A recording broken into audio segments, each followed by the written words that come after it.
Hello everyone, it's Yanni and Fam again. Karong panahon na nauso na pud ra ba ang sipon ug ubo. So unsa pa may huwaton, mubirada na sabtag kamunggay. Kami ra bay gagamit ani or kamo sab? Ning akong mga anak alagang kamunggay gid ni sila. Kay grabe gid bag benefits ang kamunggay sa lawas no, labi na sa mga samad-samad na hasta jung dali maayo. Bisag sa ubo ug sipon sa mga bata, mga pila ra ka adlaw, duha ka adlaw na mawa nang gyud. Uy, disclaimer ra di ay kining malunggay ha ning herbal wa ta kahibaw kung effective sa inyo ha, kay lahi man gud ang effect ani sa matag tao. Ug di sab ko makahatag og assurance sa inyo ha nga effective gid kayo ni. Mas maayo gud mo adto mag doktor.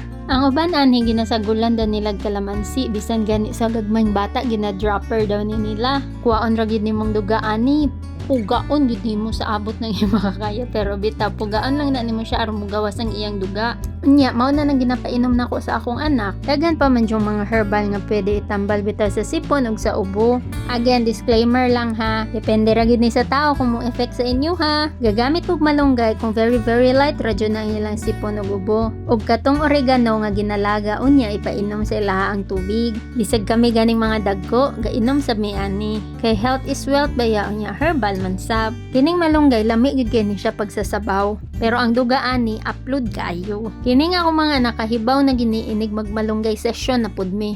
Wa di ba ninyo nakita si Wayan sa video no, tuan na sa kwarto nagtago na. Bisan gani nang di herbal nga mga tambal, pahirapan man jud kung magpainom sa mga bata. Unya maora to, bye.